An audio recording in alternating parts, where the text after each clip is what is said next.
dice la aviación pionera en Chile. Esta palabra de pioneros, de lo que yo les voy a conversar más o menos de 1910 adelante, esta palabra se desarrollaba como pioneers, es decir, era una palabra que todavía estaba recién entrando al país, como ahora entran muchas palabras por la computación, palabras nuevas que de repente no sabemos exactamente qué es lo que significan. Entonces hablaban del pioneer Figueroa, del pioneer Acevedo en ese tiempo. Nos hacían pionero, como decimos ahora, que ya la palabra está, digamos, agregada a la Real Academia de la Lengua. Entonces, esto yo les traigo aquí un pequeño diccionario aéreo, quiero que es un aeródromo. El aeródromo en un principio era el nombre de un avión. El avión tenía el nombre de aeródromo y después se asimiló a una pista de aterrizaje, que es lo que dice ahí. Aeropuerto, bueno, o puerto aéreo, como se llamaba en ese tiempo a las pistas de aterrizaje. Es lo que nosotros ahora conocemos un aeropuerto, es Pudahuel, por ejemplo, donde aterrizan todos los vuelos internacionales. Ese es un aeropuerto porque tiene una serie de cosas que no tiene una pista de aterrizaje. Ahí está desde la aduana, está investigaciones y está una serie de otras implementaciones que permiten que funcione bien para todo el tipo de personas que vienen del extranjero. El aeroplano, también el aeroplano fue el nombre específico de un avión determinado, que después pasó a denominarse, porque decían aeroplano, no decían aeroplano, aeroplano. El brevet era la licencia o el carnet de vuelo del aviador. Entonces todos los aviadores iban básicamente a Francia, a París, a buscar su licencia de vuelo, que era el famoso brevet que llegaban luciendo acá a Chile. El dirigible, un globo aeronáutico con motor para dirigirlo. Los dirigibles eran los globos alargados. A ustedes tienen que haberlos visto seguramente en alguna película. El helicóptero, bueno, el helicóptero ustedes lo conocen, que es un aparato que tiene unas alas especiales aquí rotatorias. Igual el autogiro o girocóptero tiene la cualidad de que es un avión, pero que arriba tienen unas hélices que son libres, que no giran con el motor, sino que giran con el viento digamos, del metal. Ahora están llegando nuevamente, está saliendo esto, se creó más o menos en 1925, empezaron los primeros girocópteros y de nuevo los están utilizando. Un avión que puede despegar desde el agua. Tenemos el más pesado que el aire y el menos pesado que el aire. El avión, por supuesto, es el más pesado que el aire, y un globo aerostático que vuela similar al avión es el menos pesado que el aire. Un motor rotatorio. Antiguamente había unos aviones de los que vamos a conversar ahora que los motores giraban, uno veía girar el motor con la hélice. No es como el motor estático del auto, por ejemplo, el motor está ahí, no, este motor se daba vuelta, uno podía girar el motor. Un planeador es un avión que no tiene motor, pero que se desliza con digamos, un avión lo eleva, lo suelta, y el planeador, de acuerdo a todos los conocimientos del piloto del planeador, va buscando la forma de mantenerlo en el aire, generalmente acercándose un poco a los cerros. Los cerros tienen vientos que elevan el avión y le permiten deslizarse. Creo que eso es más o menos para que tengan una ligera idea de este diccionario aéreo que funciona sobre todo los que han volado en avión, el ticket, qué sé yo, que vamos al lugar donde se venden los pasajes y todo eso tiene un nombre. Bueno, chilenos y sus vuelos en avión. Debemos recordar que antes de 1910 ya se volaba en el mundo. ¿Quiénes fueron los primeros aviadores que volaron? Están los hermanos Wright en Estados Unidos. Pero los hermanos Wright lo hicieron privadamente. Ellos nunca dijeron al mundo o a los periodistas, saben, nosotros hemos logrado crear un avión y estamos volando. Eso lo hacían en Kitty Hawk, en Estados Unidos, pero como digo, era escondido. Quien realmente voló a la vista de todo el mundo fue Alberto Santos Dumont. Alberto Santos Dumont fue un aviador brasilero que vivía en Francia. Él se inició con los globos aerostáticos y después unos dirigibles, esos globos alargados. Él logró hacer volar un avión en París a la vista de todo el mundo en uno de los parques. Cuando ustedes ven ese avión hoy día dicen, pero estos son como algo así como unos cajones de tomates que tienen un motor y que logró elevarse. Pero ¿cuál fue la cualidad de eso? Es que él lo hizo a la vista de todos los parisienses. Bueno, esto después hubo un problema con los Wright, de que cuando los Wright quisieron hacer valer de que ellos eran los creadores del avión, digamos, se encontraron con que no tenían, que sus vuelos nadie los conocía en Europa, porque en París se desarrolló todo lo que fue la base de la aviación. Ahí estaba Blériot, estaba Santos Dumont, estaban Farman, los creadores de distintos tipos de aviones que los primeros volaban, qué sé yo, daban un salto hasta que lograron Blériot establecer un tipo de avión con un fuselaje que le permitió cruzar el Canal de la Mancha en 1909, y ahí ya se empezó a caracterizar la aviación como decir, un avión sirve para volar porque voló 54 kilómetros atravesó el Canal de la Mancha. Entonces, eso es la base de todo el sistema. Estamos ahí entonces en 1909 más o menos, y ¿qué pasa? Todos dicen Alberto Santos Dumont, el creador de la aviación. Los hermanos Wright tienen que venir a volar acá a París, y para poder demostrar eso empiezan a buscar cartas familiares donde ellos decían que estaban volando en Kitty Hawk. Ahora, ¿cuál es la diferencia entre los Wright y Santos Dumont? El vuelo de Santos Dumont era un avión móvil que echaba a andar el motor, carreteaba y se elevaba. Los hermanos Wright tenían un avión que estaba estático, tenía un tipo de ¿cómo se llama? Una especie de motor que les daba el impulso inicial. Entonces ahí el avión lograba elevarse. Entonces eso es lo que en París, por ejemplo, que, como les digo, que fue la cuna de la aviación, ellos no consideraban como un motor de despegue normal, sino que tenía que tener un impulso inicial, una catapulta que tenía. Entonces, esa fue la gran diferencia, y por eso en París todavía hay una gran placa ahí que dice que Alberto Santos Dumont es el padre de la aviación. Y así también lo consideran en Brasil. Ustedes hablan en Brasil de quién creó la aviación. Alberto Santos Dumont. Bueno, y tenemos en 1909, estamos hablando de qué pasaba con nuestros chilenos. José Luis Sánchez Besa y Emilio Vido Barbello se encontraban viviendo en Francia. Ellos eran unos jóvenes, medios así, digamos, unos playboys de la época. Alberto Santos, José Luis Sánchez Besa, que tenía unos problemas por aquí, no sé de qué tipo, pero el hecho es que él se fue a París, como aquí era muy común, era como hoy día van a Miami, la gente viajaba en esos años a París. Había, entre otras cosas, los grandes hacendados que vivían allá en París. ¿Y qué hacían cuando viajaban? El barco demoraba como 20 días, un mes. Incluso había uno que se llevó una vaca en el barco para que los niños pudieran tener leche, digamos, fresca todos los días.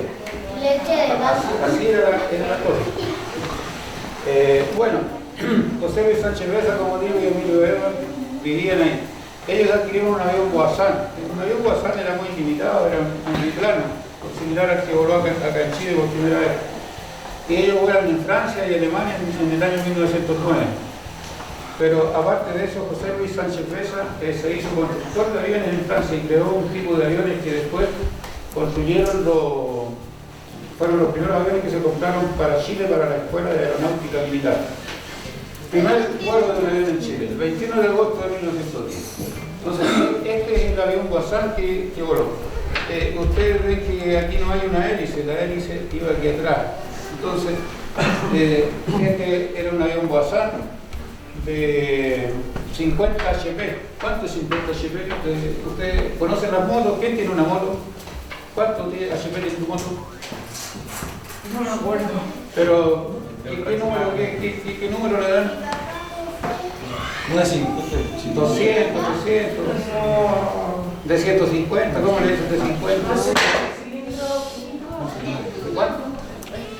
No sé, no me acuerdo. Pero ustedes conocen una moto Yo ando una 230, pero 230 ya, pero una sí. 5. Yo también El avión tenía 50 HP y él tiene una moto de 230. Es lo normal una moto de 230 para cualquier mortal. Y de ahí para arriba hay motos de 2000 HP. Pero este avión volaba con 50 HP, lo que un motorcito que no era más grande que así. Entonces, bueno, acá el largo tenía 10 metros 50, el peso vacío 430 kilos, el motor no rotatorio, lo que le decía yo que el motor giraba junto con la hélice. Una hélice propulsora, es decir, la hélice estaba acá detrás. Si hubiese sido acá adelante, habría sido una hélice tractora, y tracta el avión que lo impulsa. Bueno, este avión fue traído a Chile por don David Echevarría Valdés y don Miguel Covarrubias, que eran unos primos que trajeron este avión, que pensaban ellos hacerse de América, traemos un avión a Santiago y lo hacemos volar para el centenario de la independencia, porque eso fue una tremenda celebración acá en el país. Entonces, llevamos el avión y traemos el avión, pero falta el piloto. ¿Dónde está el piloto? El piloto entonces apareció César Copeta, que era un mecánico, y su hermano Félix. Era en la parte chilena de lo que fueron los hermanos Wright, porque ustedes saben que los hermanos Wright empezaron construyendo bicicletas. Ellos también acá tenían un taller de bicicletas, en 1900 ya se corrían carreras de bicicletas acá en lo que es el Parque Cousiño actualmente, o sea, el Parque O'Higgins, que en ese tiempo no tenía ese nombre. Y ellos, la mayoría de los santiaguinos se movilizaban en bicicleta porque acá lo que había como transporte público eran carretelas, eran carretones con caballos. De esa forma la gente iba a las industrias a trabajar en todo eso. Entonces ellos,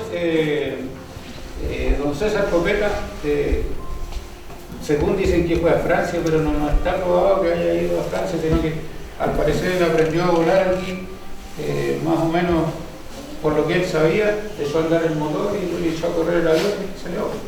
Pero ese día hicieron un vuelo como oficial el 21 de agosto de 1910, hicieron 2 vuelos de pocos metros, digamos, unos 300 metros. Y en un vuelo que inició el segundo hermano, don Félix Copeta, el avión tuvo un problema y el avión se estrelló y las alas surgieron. El avión quedó inmovilizado. Entonces ese fue el primer vuelo acá en Chile. Bueno, estábamos hablando de agosto y en diciembre llega el italiano Bartolomeo Cattaneo.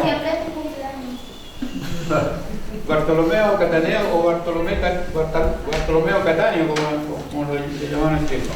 Este caballero traía un avión Blériot y había volado en Argentina, había volado en Uruguay y llegó acá a Chile. Y aquí en Chile fue sensación porque por primera vez veía un avión que daba vueltas por los cielos de Santiago, qué sé yo, después fue a volar a Viña del Mar e incluso llevó a algunos pasajeros. Mucha gente concurría a ver esto, lo que llamaban ellos las volaciones en ese tiempo, van a ver unas volaciones de un avión. Entonces él dejó aquí el germen, digamos, de lo que sería más adelante la aviación pionera en nuestro país. Tenemos acá a don Luis Alberto Acevedo, primer aviador chileno, el primer mártir de la aviación nacional. Claro. Luis Alberto Acevedo vivía acá en Santiago, él tenía la concesión de una cantina en el Teatro Santiago que estaba cerca de la Alameda. Él también era un ciclista conocido, había ganado la carrera de los 100 kilómetros en el Parque Cousiño el año 1909. Él se interesó por esto de la aviación, tenía en su taller muchos carteles de lo que salía en la época, porque acá la prensa le daba mucho ambiente a lo que era la aviación pionera.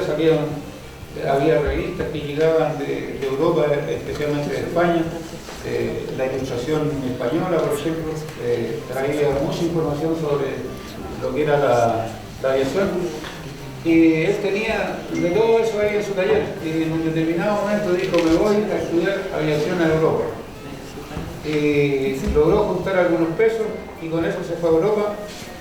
Volvió posteriormente con un avión que es similar al que vemos acá, un avión Previol, que fue la marca que manejaron todos los aviadores pioneros acá en Chile.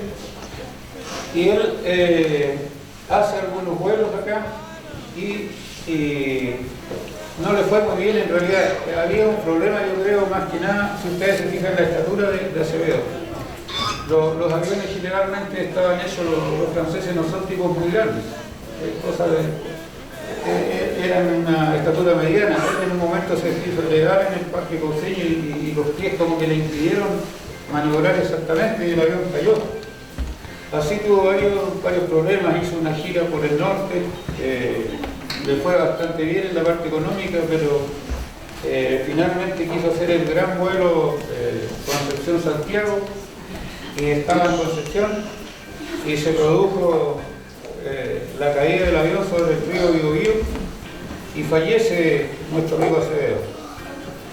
Acá tenemos la foto de la revista Zigzag, y era como así, decir algo así como el Caras de hoy día, fue una revista muy conocida entre 1905 y 1945 más o menos, circuló esa revista hasta los años 50.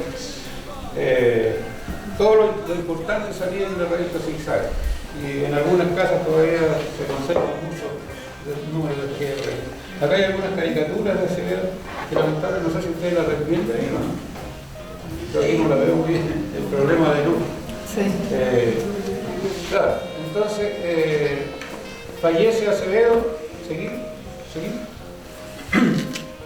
Pero previamente hay otro aviador que va a Francia, que era amigo de Acevedo también, que habían tenido algunas diferencias porque ellos habían ayudado a costear el viaje de Acevedo a Francia, le habían pagado parte de su estadía ya cuando a Acevedo le faltó el dinero.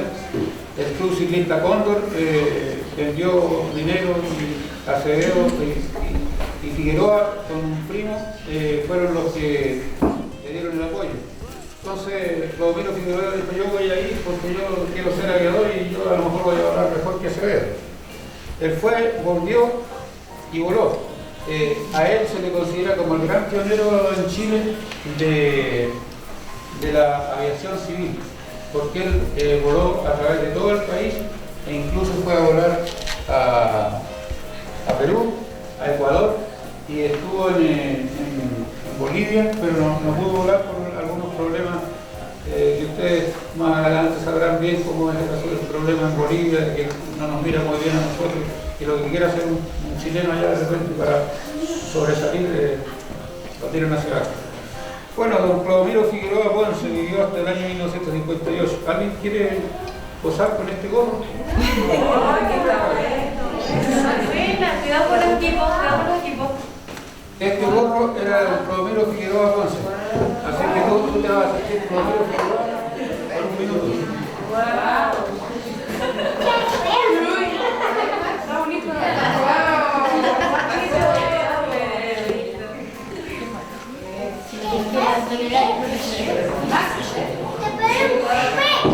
Bueno, a ver,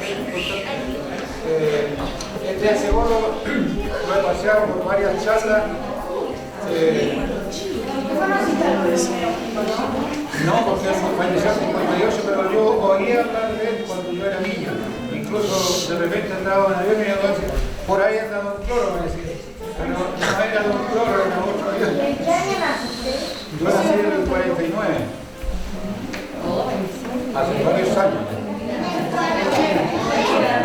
Bueno, este gorro efectivamente fue don Clodomiro Figueroa, su hija Marta Figueroa Contreras, se lo regaló a un historiador amigo mío, y como yo escribí un libro sobre Claudio Figueroa, este historiador me dijo, te voy a regalar el gorro que me regaló la señora Marta porque sé que tú lo vas a apreciar. Y este gorro, como les digo, ha paseado en todas las charlas que he dado sobre aviación pionera en la Araucanía, donde hay niños de escuelas mapuche, hay niños de escuelas, qué sé yo, particulares, donde yo doy charlas, y a todos les gusta por lo menos tener, saber cómo era un gorro. Ustedes se ve bastante simple, pero aquí, por ejemplo, para protegerse las orejas, que van volando, o para poder escuchar, porque si llevan la oreja tapada tienen que escuchar. Y acá llevaba para protegerse del sol, que eso no está aquí, pero están los botones. Entonces aquí tenía una pieza de género que se colocaba aquí, porque estos aviones eran descubiertos. Ustedes lo ven que no tenían cabina, entonces ellos tenían que usar lentes y usar los gorros protectores para evitar el frío, y también usaban las chaquetas de cuero. ¿Para qué necesitan lentes? Para que cuando van volando, si tú por ejemplo vas en el auto y sacas la cara, te va a chocar el viento que viene, ¿sí? Pero el viento no es solo viento, trae una serie de cosas pequeñas que te pueden dañar el ojo. ¿Pasas por una nube? Sí, los aviones pasan por nubes muchas veces. Bueno, yo escribí este libro, después lo vamos a comentar un poquito con Claudio Figueroa. Él viajó por toda la... Aquí este era el cartel que él mandaba a colocar antes de llegar sobre las poblaciones que iba a ser provincias del sur, dice. No le colocaba el nombre del pueblo porque iban tan rápido. Ahora el ferrocarril les hacía una rebaja en el transporte de los aviones, porque todos los aviones iban por ferrocarril y ellos bajaban el avión, por decir, en Victoria. En Victoria, ustedes saben, en esos años 1913, 14, no había buses, no había camiones, no había nada. Entonces, en una carreta echaban el avión y lo llevaban a un potrero donde iban a hacer la evaluación, que ahora se llama Club Hípico, porque ahí había una cancha de carrera y ahí volaban los aviones. ¿La otra? Bueno, paralelamente a estos dos aviadores que se formaron en Francia, el ejército de Chile mandó a dos aviadores a Francia también a especializarse en aviación. Todavía no se había formado la escuela de aeronáutica militar que se forma en 1913, lo que es la actual escuela de aviación Manuel Ábalos Prado. Bueno, el primer aviador nacional fue don Manuel Ábalos Prado, junto con el aviador Molina Lavín. Ellos hicieron el curso, Molina Lavín lo regresaron a Chile porque hubo un problema al parecer, y posteriormente lo dieron de baja del ejército. Pero el capitán Manuel Ábalos llegó acá, se formó la escuela de aeronáutica militar, que fue la base de la escuela de aviación, y se creó la escuela, y aquí están los creadores de la escuela. Aquí está el general Pinto Concha, el ministro de Guerra Mate Gormaz, que son los creadores de la llamada Escuela de Aeronáutica Militar. ¿Sí? Te usó lo que tengo entendido, no existía la facha, antes finalmente era solamente el ejército, y por eso quería que antiguamente, cuando partió el tema de la aviación en Chile, y cuando empezaron a llegar los primeros aviones al ejército para usarlos como aviones de guerra, no existía la FACH o aviación, que es como una rama, como los marinos, hoy día está el ejército, está la FACH, y los primeros finalmente eran militares que los entrenaban para volar, pero finalmente después se hizo la aviación aeronáutica, ¿no? Claro, eso se lo voy a explicar aquí. Tal como usted dice, por eso yo les hablo aquí de la Escuela de Aeronáutica Militar, que fue la base de lo que sería después la Escuela de Aviación. Bueno, se crea esta Escuela de Aeronáutica Militar, la crea el Ejército. Tenemos que recordar que el ministro de Guerra era de Guerra y Marina, no era ministro de Defensa como actualmente, que involucra a Ejército, Aviación y Fuerza Aérea. hablábamos de guerra y marina. ¿Ah? Entonces, en 1920 recién la Escuela de Aeronáutica Militar pasa a denominarse Escuela de Aviación, pero siempre dependiendo del ejército. Era una rama independiente, por supuesto, que está hoy dando actualmente, y ahí estaba el regimiento de ferrocarrileros, que era el regimiento que se preocupaba de los ferrocarriles, de que hubiera siempre el ejército tuvo gente trabajando en partes ferroviarias, como hubo un destacamento en el viaducto del Malleco, por ejemplo. Cuando se hizo el viaducto del Malleco hubo ahí zapadores. Los zapadores estuvieron tanto ¿cómo se llama? En la creación del viaducto del Malleco, que es el puente sobre el río Malleco, el puente ferroviario. También estuvieron los zapadores cuando se inicia la pacificación de la Araucanía y se empiezan a construir los fuertes de Angola hacia el sur. Quienes construían los fuertes eran los zapadores, porque el zapador es el que construye, el que hace los caminos. Por ejemplo, la carretera austral la han hecho los zapadores del ejército. Entonces, ahí tenemos esa área también diferente. Bueno, aquí lo que hay, este libro lo escribí yo, se llama Manuel Ávaros Prado, primero en aviador militar, después creo que, no sé si tenemos uno ahí. Aquí está cuando se lanzó el libro, esta foto está en Wikipedia y en otras partes. Y aquí estamos en el día del lanzamiento del libro, donde estoy yo junto con el general Merino, que es él es hijo del creador prácticamente de la Fuerza Aérea, Merino Benito, que lleva el nombre del aeropuerto, don Arturo Merino Benito. Todo eso va enlazado, la familia aérea se llama. Bueno, ¿ustedes alguna vez han estado perdidos, no? Sí. El teniente Bello todavía está perdido.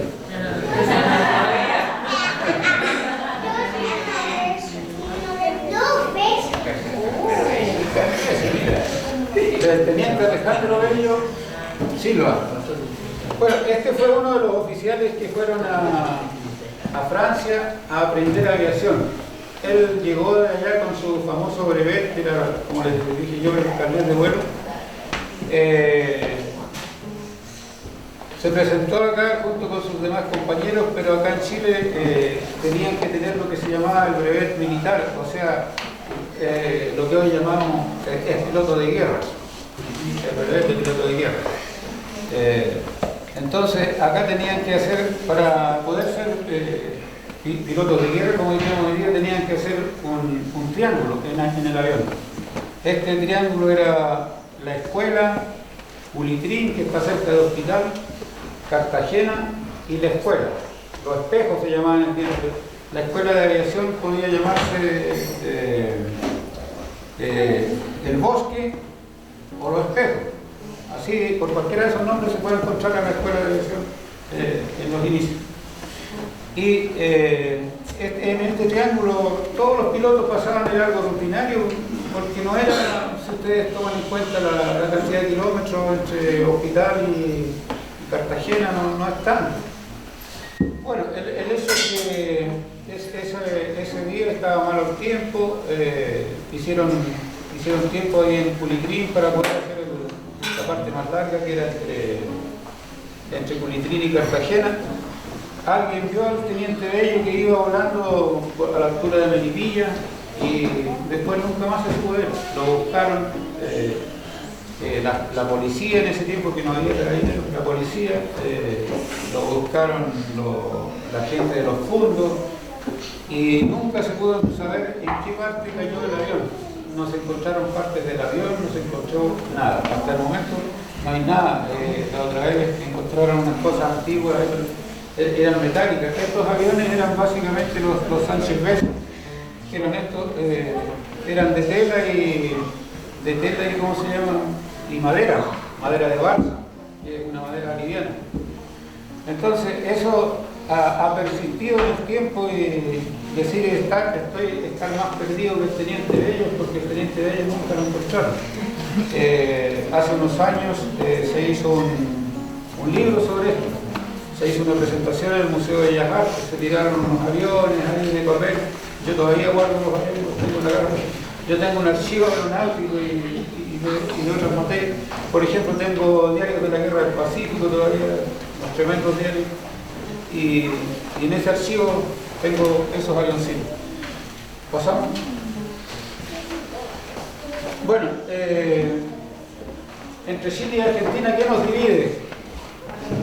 La cordillera de los Andes, ¿cierto? El hecho de que nos divide la cordillera de los Andes tenía que crear alguna cosa. Nosotros fuimos dueños de Mendoza, por ejemplo. Mendoza fue chileno hasta 1750, por ahí, la Patagonia entera. Y entonces todo esto cada cierto tiempo provoca una animosidad Un poquito de rabia. de chilenos y de argentinos igual. Tuvimos a San Martín, que nos vino a liderar aquí. Nosotros le colaboramos con el ejército, le colaboramos con gente, ayudamos al cruce de la cordillera. Entonces, esto que a San Martín hubiese cruzado la cordillera por las altas cumbres, porque él no fue a cruzar allá a Curicó ni fue a cruzar a La Serena, donde es más bajo, porque ustedes saben que los Andes es la parte más alta de las cumbres. Entonces, él hizo esa travesía. Entonces, hubo un tipo que se llamaba Jorge Newbery en Argentina. Era un deportista muy conocido. Él volaba en globo, andaba en auto, era boxeador, hacía carreras a remo en los parques. Entonces él propuso que el cruce de la cordillera tenía que ser por las altas cumbres donde había cruzado General San Martín. Ese era el gran mérito. Aquí en Chile se hizo un decreto oficial y quien cruzara en avión por las altas cumbres iba a tener un premio en dinero. El hecho es que aparece este señor teniente don Luis Enorio Candelario argentino, y como buen argentino dijo: bueno, yo voy a aprender la aviación. Pidió permiso a cruzar la cordillera por acá por Mendoza, pero dijeron: ustedes recién está saliendo de la escuela, no creemos que pueda hacer el cruce. Bueno, pidió un avión y ya me voy a Zapala a estudiar, a aprender a volar por los montes, qué sé yo. En un determinado momento, cuando están más o menos buenas las condiciones, en horas de la tarde, hace un vuelo hacia el lado chileno y logra atravesar a 2.000 metros, 2.500 metros. Allá los vehículos pasan sin problema. Acá había que pasar a 5.000, 6.000 metros. Entonces ustedes ven la diferencia. Él atravesó a 2.000, 2.500 metros en este avión en Parasol, también francés, y logró atravesar la cordillera y llegó a Cumco. En Cumco fue recibido como un personaje de otro mundo, porque nadie había visto un avión. Estamos hablando de 1918, la gente eran puros campesinos. Pero hubo un personaje que dijo: este es un avión, hay que ayudarlo a aterrizar, vayan. Era el dueño de la, o sea, que manejaba la pulpería. ¿Saben lo que es una pulpería, no? Era como un supermercado de un fondo. O en las minas, en los mineros usaban la pulpería donde el dueño permitía que se comprara. Ellos daban una especie de moneda que tenían el nombre del fondo y tenían un valor, tenían un precio. Entonces esa era la plata con la que se compraba en la pulpería. Él, con el resto de género que tenía blanco más o menos, se lo entregó a algunos de los ciudadanos: vayan y colóquense para allá y le enseñan el avión que baje ahí donde están ustedes.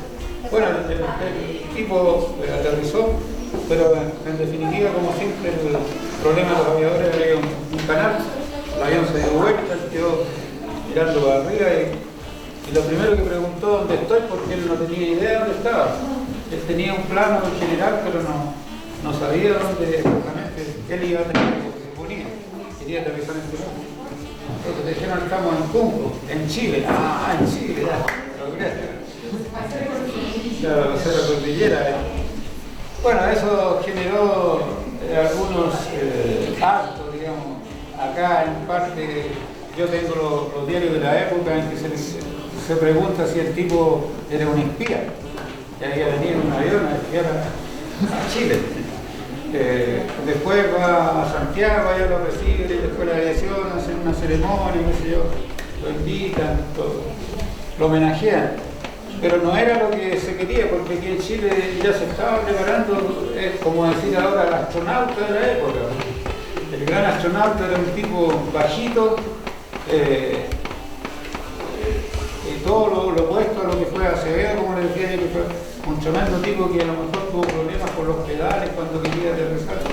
No, este era un tipo bajito y era de la Araucanía, entonces era un tipo de buena calidad.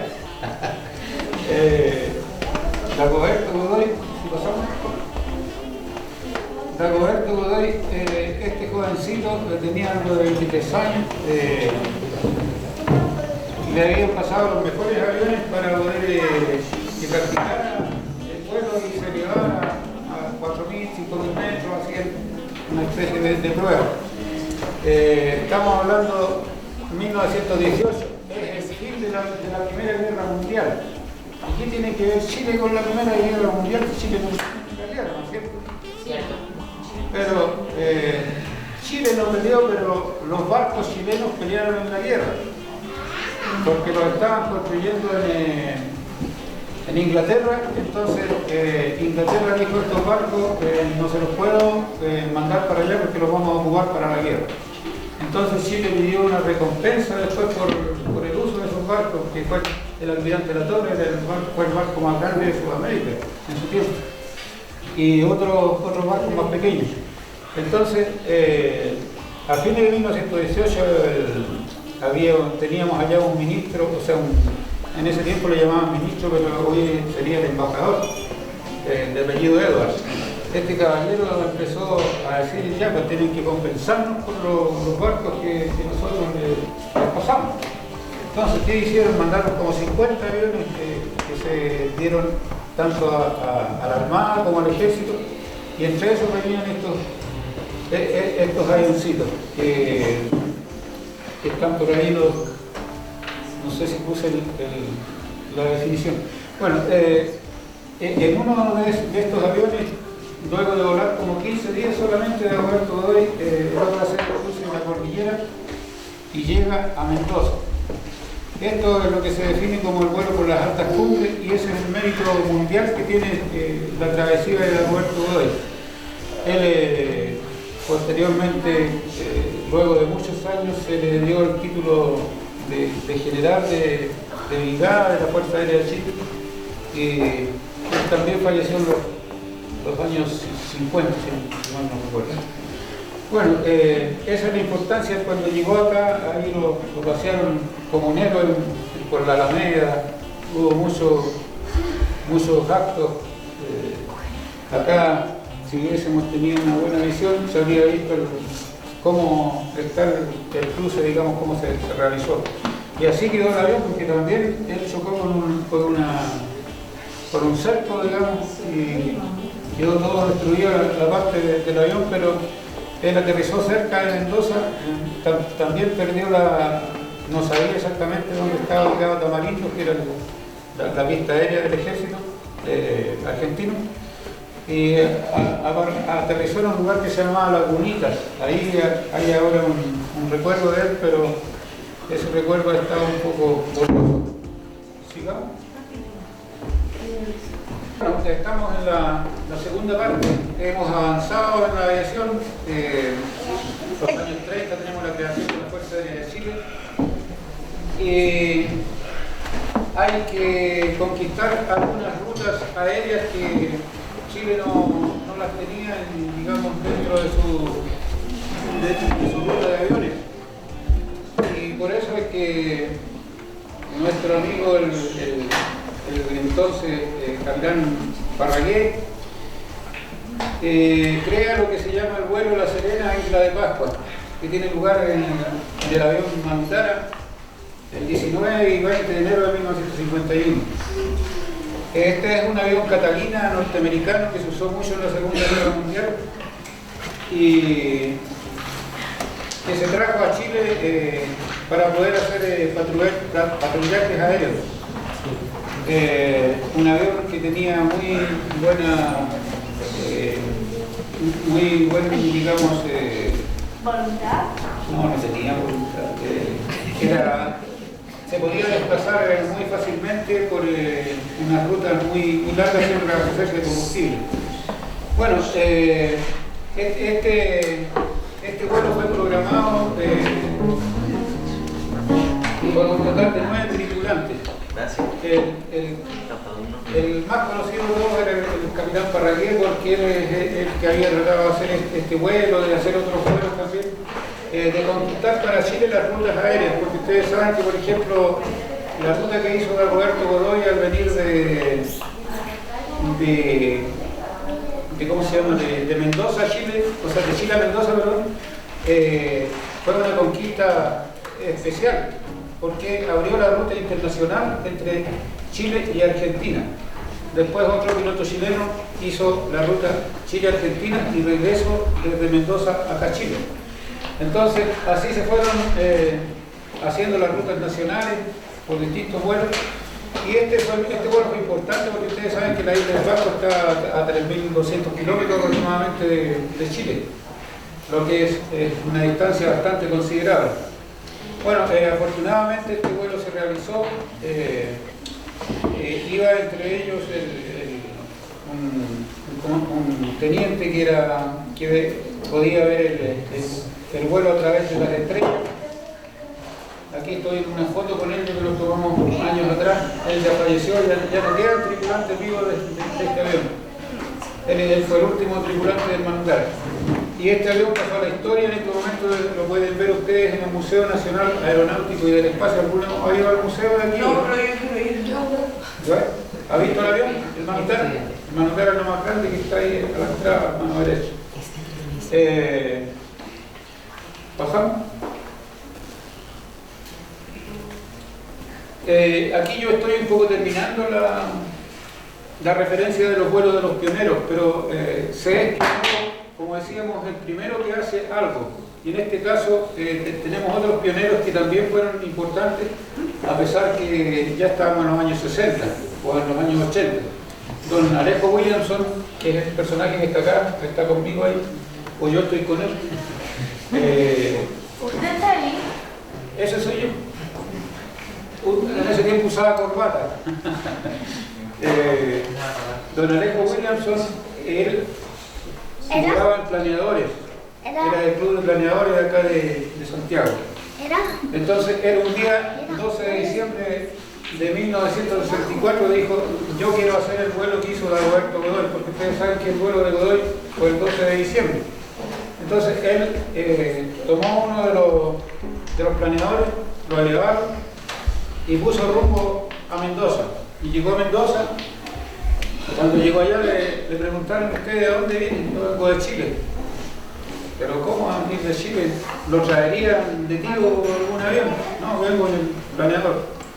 Y efectivamente yo le había hablado con un amigo acá que se iba a ir. Nadie sabía exactamente quién estaba haciendo el vuelo, pero le había dicho a un amigo: no le digas a nadie, y yo voy a hacer este vuelo, y si me caigo, estoy en la ruta a Mendoza. Bueno, el planeador pasó. Y también hay otro personaje que se llama Don Basilio Pelliceri Nisito. ¿Alguien de ustedes sabe algo de parapentes? ¿De las alas delta? Ya no. Profesor tengo parte familia, profesor de parapentes. Y lo de también paracaídas, no sé, como parte de... Ya. Bueno, don Basilio Pelliceri Nisito también, él es como un abuelo de los parapentistas actualmente. Él, el 13 de marzo de 1988 hizo un vuelo en la cordillera que logró atravesar el límite entre Chile y Argentina. Fue un vuelo corto pero importante porque a nadie se le había ocurrido atravesar la cordillera en parapente. Entonces esos son también pioneros en ese tipo de vuelos, de llevar más allá de lo que puede ser la aviación, a pesar de que ya en 1988 se estaba hablando por todas partes del mundo. Veamos lo próximo. Entre los aviadores figura doña Margot Duarte Sotomayor. A ver si alcanzamos aquí. Nació en Río Bueno en 1920. Ella ingresó al Club Aéreo de Santiago, que en ese tiempo se llamaba el Club Aéreo de Chile. ¿Algo que es del Club Aéreo de Santiago aquí o no? ¿Tú? No. Bueno, ella ingresó al club a los 16 años. Claro que ella dijo que tenía 20. Poco le creyeron, pero ya bueno, firme aquí. Ingresó con 20 años al Club Aéreo de Santiago. Bueno, ella se hizo piloto civil y viene esto de la Segunda Guerra Mundial. Ella, por su apellido Duarte, era descendiente de franceses. Entonces decide irse a pelear a la Segunda Guerra Mundial por Francia Libre. En ese tiempo los franceses, digamos, Alemania se había tomado gran parte de Francia, todo estaba bajo el mando francés, y los franceses estaban en Inglaterra. Allá tenían la base de las fuerzas francesas libres. Y ella se va allá y logra ingresar al cuerpo de transporte auxiliar aéreo del ejército de Francia. ¿En qué consistía su trabajo? Ella tenía que llevar de las fábricas que estaban en Inglaterra, llevar los aviones a las pistas del frente, donde despegaban los aviones para ir a toda la parte de lo que eran las batallas aéreas que se venían después. Ella, durante los años que estuvo trabajando ahí, piloteó más de 100 aviones diferentes, de diferentes marcas, de diferentes tipos. Ese fue el aporte de ella a la Segunda Guerra Mundial. Ella fue muy reconocida después por Francia, la condecoraron. Falleció hace unos pocos años atrás. Yo tuve la oportunidad de conocerla, por ahí también estamos en fotografía, porque también perteneció al Instituto de Investigación Histórica Aeronáutica de Chile, donde la apreciamos mucho. Bueno, también dentro de la cordillera, aquí retrocediendo un poco hacia atrás, porque estamos hablando ahora un poco de las damas, Adrián Bolán cruza los Andes en abril de 1921, 1 de abril. Ella era una pequeñita, ustedes la ven, ahí está con Margot Duarte.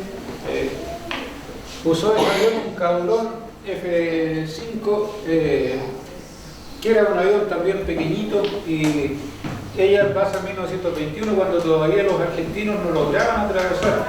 Ellos habían hecho varios intentos y no pudieron. Y llega esta niña francesa que había hecho el looping de loop. ¿Saben lo que es el looping de loop o no? No, ¿qué es? Son unas vueltas en aviones, cuando los aviones empiezan a girar. Son como pilotaje. Sí, claro, es acrobacia aérea. Entonces ella fue destacada en su momento, pero no tenía más de 1 año, 2 años de vuelo, y se viene acá con unos aviones de la Caudrón, la fábrica Caudrón, a Buenos Aires, hace vuelos en Buenos Aires. Fue el apoteosis, porque ver una mujer volar en esos años y que lo hiciera de la forma en que ella lo hacía. Fue muy interesante. La revista Caras y Caretas, no sé si alguien sabe de esa revista antigua que era como el Zigzag en Chile, la sacaba fotografías en todas sus ediciones de la Adrián Bolán. Yo también hice un aporte ahora en el centenario. Este instituto nuestro publicó este libro como libro revista, y junto con el autor argentino Eloy Martín tenemos la mitad del trabajo cada uno aquí. Yo escribí 100 años del vuelo prodigioso, la Beatriz francesa, Adrián Bolán. Aquí relatamos qué es lo que pasó con el vuelo, cómo llegó de Francia a Chile. Y este libro precisamente lo editó sacó una edición corta, un tiraje corto, la Embajada de Francia en Chile, la Airbus, que es la fábrica de aviones francesa. Y ahora este libro actualmente está en un concurso del Ministerio del Interior de Francia sobre educación, porque nuestro instituto quiere repartir este libro en los colegios acá en Chile. Entonces estamos esperando los resultados, y si eso resulta, se va a editar el libro en Chile. Eso sería más o menos. ¿Qué más hay? Bueno, los libros que yo he escrito. Tenemos para empezar, a ver si tengo que... No tengo 2 libros. El primer libro que yo escribí fue este de Clodomiro Figueroa Ponce, el aviador inmortal. ¿Por qué el aviador inmortal? Porque don Cloro hizo muchos vuelos, las famosas volaciones. Él cayó varias veces en su avión, incluso una persona se mató.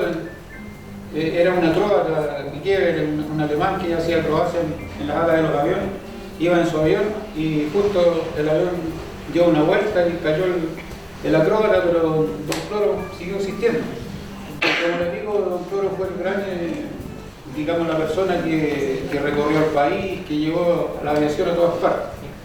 Después tenemos el libro de El primero de los cielos, porque Luis Alberto Acevedo provocó una apoteosis de la aviación acá en Chile cuando murió. Miles de personas llegaron a recibir los restos a la estación central porque él venía de Concepción, lo trajeron los bomberos. En la calle Ejército hicieron un túmulo gigante y arriba colocaron la urna. Y eso se llenó de gente, decían en ese tiempo como 30.000 personas fueron a despedirlo por las calles del cementerio general. Después está este libro que publiqué yo para en 2010, se llama Dagoberto de Santiago, Cóndor de los Andes. Él fue el que hizo la primera travesía cordillerana. Se editaron 1000 libros, porque este fue un fondal nacional que gané ese año. Uno de los dos fondales que gané, regional. Este libro que lo publicamos con el comandante en jefe de la Fuerza Aérea ahí en la Escuela de Aviación, el capitán Manuel Ábalos Prado, primer aviador militar, porque él fue el primer aviador que se mandó a estudiar a Francia, que era militar, que fue con el grado de teniente. Bueno, esto es lo que recién les estaba mostrando de la aventura. Acá hay un opúsculo. ¿Saben lo que es un opúsculo, no? Un opúsculo generalmente se le llama un libro. Es un libro que tiene menos de 100 páginas aproximadamente, hasta de 50 páginas, dice que esto es un opúsculo. Es una palabra antigua que ya no se usa mucho. Bueno, este fue otro de mis libros que se llama Rieles Fronterizos, de la historia del ramal de Púa a Lonquimay. ¿Saben dónde está Púa o no? Púa. Púa está al sur de Victoria, es uno de los pueblos de la Araucanía. Un pueblo después de este libro, Negrete en el recuerdo. ¿Ustedes ven un carro de bomberos ahí o no? No sé, hoy, pero qué antiguo. Claro. El primer carro de bomberos que llegó al pueblo de Negrete. ¿Saben dónde está Negrete o no? No, tampoco. Está cerca de Los Ángeles, a las orillas del río Vío. Bueno, yo voy aquí en este carro bomba, aunque ustedes no lo vean, yo estoy metido entre medio aquí. ¿Está ahí en la portada? ¿En la portada? No, o sea, pero yo no alcanzo a aparecer detrás. Pero efectivamente estoy porque aquí en fotos adentro está cuando estamos todos en el cóctel, figuro yo también. Bueno, este libro yo lo escribí en base a mis recuerdos de mi niñez, porque si ustedes van a ver, 1952, 1965, porque uno logra acentuar los recuerdos de su niñez. Cuando ya empieza a tener algunos años, de repente empieza a recordar cosas y de lo que más se acuerda de su niñez, de las cosas que pasó, que buenas o malas, agradables o desagradables, de cómo era la vida en su niñez, cómo se vivía, qué se compartía, qué existía. Y aquí se narra parte de la historia de este pueblito de Negrete. En estos momentos hay un libro que se llama una antología. ¿Saben lo que es una antología? Una antología es generalmente un libro donde se recoge lo mejor de un autor, pero en este caso ya las antologías se ha desvirtuado un poco el nombre y una antología se llama cuando participan varios autores en un libro, autores que pueden hablar de distintos temas. En este caso yo hablo aquí de parte de lo que escribí en ese libro, El ferrocarril de Púa a Lonquimay, que es Rieles Fronterizos, y también coloqué otro tema que se llama Saboya, el pueblo, recuerdos del pueblo encantado, porque Saboya, a ustedes les parecerá, algunos a lo mejor lo oyeron hablar cuando estuvieron en Francia, en Italia, se habla mucho de la casa de Saboya. Pero aquí hubo un pueblo que se llamó Saboya y que fue un pueblo ferroviario ubicado en las cercanías de Angola, entre Angola y Trayén, cerca de los Sauces. Y ese pueblo se creó especialmente para un ramal que salía desde ahí hasta Capitán Pastene. ¿Alguien ubica a Capitán Pastene? Nadie. Capitán Pastene hoy en día es la capital de la salsa, no de la Araucanía, perdón, no de las salsas, de las marcas de salsa. no, de las pastas. De las pastas. Porque ellos son todos italianos ahí. La mayoría pertenecen a la colonia italiana. Entonces, eso ha creado una ruta ahí en la Araucanía de visitar los fines de semana a Capitán Pastene. Pero ya se creó ese pueblo de Saboya para que estuviera el ferrocarril. Y se terminó el ferrocarril y el pueblo se levantó y hoy en día Saboya es como mirar el césped de ahí que está afuera, no hay nada. Entonces por eso yo le puse Saboya, un pueblo encantado. Así uno va creando cosas, va haciendo otras, buscando detalles, qué sé yo, de cómo escribir un libro. Y últimamente yo también hago algo de poesía. Escribí esto que se llama En busca de una pequeña mota blanca perdida en el espacio. Esto más que un libro de poemas normal, digamos, es algo que tiene que ver un poco con el futuro, algo que con el pensamiento, qué es lo que es el espacio, qué es lo que es un cohete cuando sale de la atmósfera, por ejemplo. A alguien se le ocurre en qué, si ustedes, por ejemplo, van a otro país, de repente a mí me ha pasado, he ido a algunos países acá de Sudamérica y me he parado en una esquina y digo, ¿y quién soy yo aquí? ¿Qué hago si aquí no me conoce nadie? ¿Qué pasa si yo me desmayo, por ejemplo? ¿Quién me va a socorrer? ¿A dónde me van a llevar? ¿Qué es lo que le puede pasar a un satélite? ¿Se imaginan ustedes que queda en pane, como diríamos así vulgarmente, en el espacio? ¿Quién lo va a ir a buscar? ¿Cómo lo van a encontrar? Si está a mitad de camino. O se le cambió el lugar de donde tenía que ir. Cuando vayamos a Marte. ¿Quién de ustedes va a ir a Marte aquí? Mañana Marte. Hay interesado, ¿eh? Futbolista. Vamos a mandar el nombre. En 30 años más vamos a ver a dónde si alcanzaste a llegar a la luz. Es un poco a lo que habla José Massa, ¿o no? ¿Perdón? A lo que habla José Massa, como su libro. Parecido, pero acá viste un poco de la Más poesía, sí, que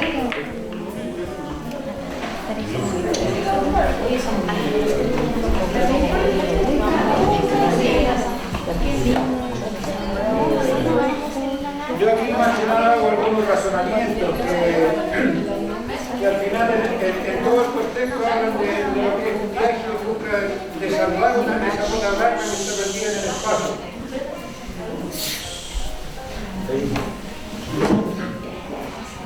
A ver, le voy a leer un poquito, porque aquí cada página es una estrofa. Tal vez ustedes no lo van a entender. Una vez sí, totalmente. En mi morral he encerrado mis recuerdos y siento no haber aprendido a despertar y siento no haber aprendido los caminos y me veo vagando en los espacios. Cuánto universo, cuántos recuerdos, cuánta luz perdida en el espacio. ¡Qué lindo!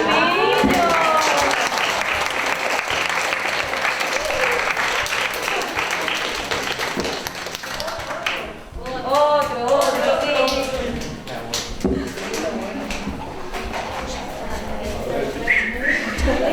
sí.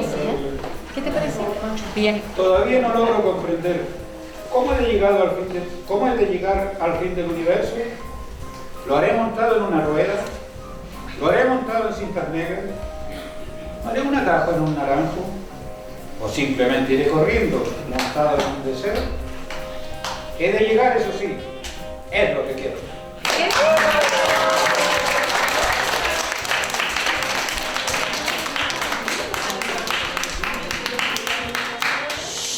Hay dos personas que suponen que quieren algo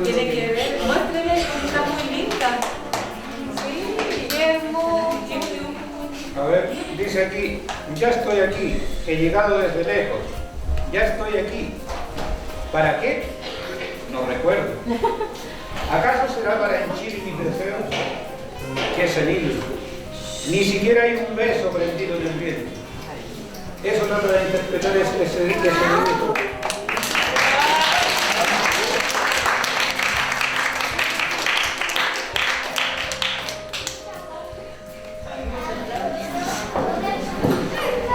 Hay una esencia revelando los secretos de la embriaguez de una lata de sardinas. ¡Oh, qué secretos! Más nadie se interesa, nadie pregunta, solo callan las sardinas. Espero combinar con los recuerdos, mas llega una lluvia de sombreros, cubierta de colores mustios feos. Este no es el tren que espero. El mío vaga por las luces del tiempo. Solo espero, espero, espero.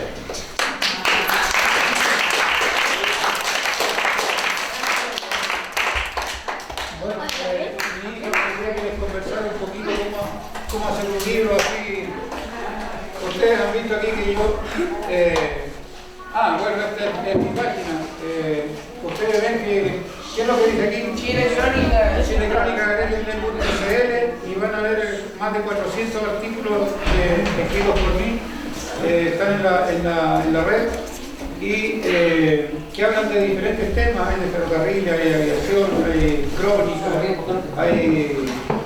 hay algo de poesía, presentación de libros. De barcos. De barcos, no mucho. Pero hay algo sobre las armadas, sobre gas, cosas así. Ahora, ¿cómo empezamos a escribir un libro? Generalmente nosotros tenemos, como decía, me gusta la aviación, ¿decías tú? Como impresora. A él le gustan los barcos. Como impresora. Como impresora. Sí, para imprimir todo. Para imprimirlo. Pero antes de este libro. O sea, tiene que ver algo de creación. Porque este libro, por ejemplo, está la poesía. Para poder yo decir, yo me levanté un día, ese libro, para que ustedes sepan, yo me levanté un día en mi casa y, una nota blanca, y voy al computador, pero no me van a creer, pero en alrededor de 2 horas yo tenía toda la base del libro ya, después de empezar a revisar y hacer un arreglo. Son cosas, lo otro que yo sentía, por ejemplo, cuando leía algunos de los autores que me gustaban, tanto en historia como, qué sé yo, leer autores chilenos, y notaba como que en mi cerebro empezaba a rebalsar esa información. Entonces, ¿qué hacer para que esa información no se me perdiera? La empezaba a atrapar en el computador. Pero yo no empecé con el computador, yo escribía con la máquina de escribir primero. Y tengo incluso cosas escritas a máquina todavía que con el tiempo las he tenido que ir traspasando. Entonces uno, lo primero que tiene que hacer es crear en la mente y de la mente pasar al libro. También tengo un libro de los años 80, de 60, donde yo escribí mis primeros poemas. Y le conversaba a la señorita ayer que en la revista El Musiquero, el año por ahí 67, 68, escribí dos poesías que mandé yo desde Angol y aparecieron las poesías. Yo me sentía el mejor navegante del mundo cuando salían las poesías. Y cuando lo encontré con mi hija una vez, ese libro, ese musiquero ahí en Conchalí, ¿recuerdo? En una feria, y mi hija, bueno, oye, escupiste papi. Bueno, espero que les haya gustado esta pequeña charla. Yo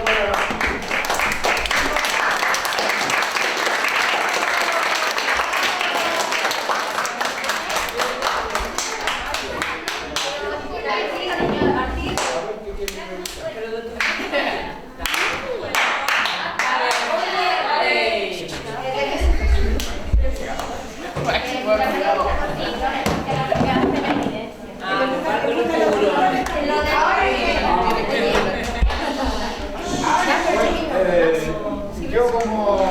no les puedo regalar un libro a todos, es imposible, entonces le voy a dejar para la biblioteca del colegio el último libro. Este libro lo están vendiendo también en la carpa de la librería universitaria. Yo también. Que es la biblioteca, pero que todos los vamos a leer, ¿ya? Todos los vamos a leer, porque va a estar en la biblioteca. Siéntate, por favor. Mi hijo se llama Nicolás Cadena, él maneja la página Identidad y Futuro. Identidadifuturo.cl, que es la página que ve las fiestas costumbristas en Chile. Ellos son como primera línea de las fiestas costumbristas, y él es fotógrafo profesional y también tiene el título de licenciado en Historia. Él ha trabajado en 10 libros similares a estos en la parte fotográfica, siendo el candidato. Entonces me encargó por intermedio de su hermana también que lo hiciera llegar aquí al colegio para que lo vieran como recuerdo. Hoy un aplauso, muchas gracias. ¿Desde dónde nace su necesidad o su amor, como este estímulo a saber más de los aviones, de escribir después? Claro, básicamente que a mí me inculcaron esto de leer, de ahí viene todo, Es muy importante. porque si yo no hubiese tenido este afán de leer, no habría andado buscando libros sobre la historia de Chile que a mí me gustaba. Y ahí fue cuando me encontré con un libro de aviones que es la historia básica de la aeronáutica chilena, y que después hubiese conocido al autor de ese libro, fue para mí. ¿Desde qué edad empezó? ¿Cómo? ¿Desde qué edad empezaron a gustar? Bueno, los aviones siempre eran una novedad, siempre fueron una novedad, pero ya cuando lo tomé en serio fue cuando empecé a escribir para la revista de Carabineros en los años 80, 82, por ahí, cuando empecé a escribir el primer artículo sobre un aviador que había sido militar, que había sido carabinero y que después había sido de la Fuerza Aérea. Entonces ahí yo empecé a meterme un poco más en esto de la aviación, el Club Aéreo de Carabineros, escribí varios artículos sobre los personajes, y generalmente yo no tomo la máquina, sino que tomo al personaje que maneja la máquina. Eso es lo que veo yo en mi geografía. La historia del personaje. Claro, la historia del personaje es lo que a mí más me interesa. ¿Cuál es el mejor avión que ha existido? No, es que eso tiene distintas miradas. El avión Se habla del DC-3, por ejemplo, que fue el primer avión ya que donde se voló con muchos pasajeros. ¿Se refiere a Douglas? ¿Usted sabe andar en avión? ¿Perdón? ¿Usted sabe andar en avión? No, yo no soy piloto. Si eso es lo que quieres decir. Sí, claro. Yo me subo al avión y sé andar en el avión. ¿Sabe saltar en un avión? Yo tengo una duda, pero escuchemos, niños. ¿Quién logró, entre Chile y Argentina, quién logró cruzar primero? El que cruzó primero fue Candelaria, pero por las bajas cumbres, eso es lo que yo les explicaba. Ah, no las partes más Claro, altas. ¿quién cruzó por las altas cumbres? Porque eso es lo que estaba como en pelea, digamos. Ajá. Porque Eduardo, o sea, Jorge Newbery lo que quería era cruzar por donde había cruzado el general San Martín, por la cordillera alta. Perfecto. Entonces esa era la ruta que él propuso. Ajá. Y que aquí en Chile se hizo un decreto que decía que más o menos entre La Serena y Curicó, quien cruzara por ahí iba a tener un premio, en ese tiempo eran 20.000 pesos. ¿Qué era? Era, claro.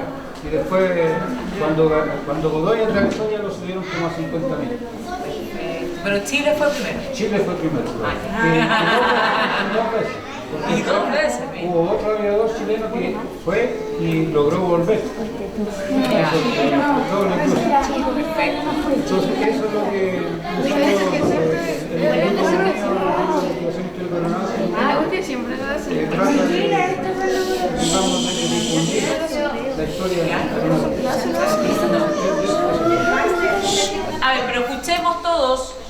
Max. Antes usted estaba hablando sobre la catapulta y me recordé de un documental que vi que en los portaaviones, para que los aviones despeguen tienen que ocupar catapultas. Sí, claro, porque es muy poco el trecho de un avión, entonces tienen que tener un impulso mayor. También les quería recordar yo ahora, no sé si ustedes alguna vez oyeron hablar sobre unos uruguayos que cayeron en un avión. Sí. Este año se están cumpliendo 49 años de ese vuelo. El próximo año será el cincuentenario. Yo creo que van a escuchar mucho el próximo año sobre este vuelo donde 45 uruguayos venían en un avión y que el avión no alcanzó a llegar a destino acá a Pudahuel. A Cerrillo, perdón. No, a Pudahuel. Esto fue el año 72. Ya estaba Pudahuel. Y era un piloto muy avesado, ellos eran del All Christian, era un club de rugby de Uruguay que venían a jugar con el similar de la Universidad Católica acá en Santiago.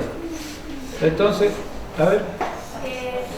Que yo vi en las noticias que un avión lo pintaron y no le sacaron el stop para saber dónde estaba y pensaron que estaba subiendo a toda velocidad, pero en verdad estaba cayendo. Ah, claro, ese es otro avión. Claro, bueno, lo que pasa con este vuelo es que el avión cae en la cordillera cerca de San Fernando y y pasan 70 días y recién vienen a descubrir que había 16 sobrevivientes.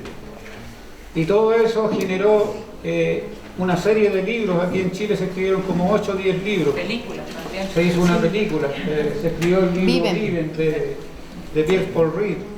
Y a través de ese libro, los mismos personajes que estuvieron involucrados en el vuelo han escrito libros. Yo tengo hoy día, o sea, aquí hubo un personaje que era un pintor uruguayo, Carlos Páez Vilaró. Si alguno alguna vez ha ido a la Casa Pueblo en Uruguay, él hizo esa Casa Pueblo, o ha oído hablar de lo que es la Casa Pueblo. Es una casa que es muy especial porque está hecha por un pintor. Búsquenla en internet, Casa Pueblo, y les va a aparecer de inmediato. El hijo de él estaba también en el vuelo. Él fue uno de los que más presionó para la búsqueda del avión. Y cuando lo encontraron, afortunadamente el hijo de él que estaba en el vuelo estaba vivo. Así que ustedes se imaginarán la alegría del papá y la alegría del hijo, de saber que lo habían buscado durante todos los 70 días que duró y la forma en que lograron sobrevivir, que eso es algo... En la nieve. Claro, en la nieve donde no había nada. A lo que tuvieron ellos que recurrir para poder sobrevivir, ustedes a lo mejor ni se lo imaginan todavía. Bueno, eso sería...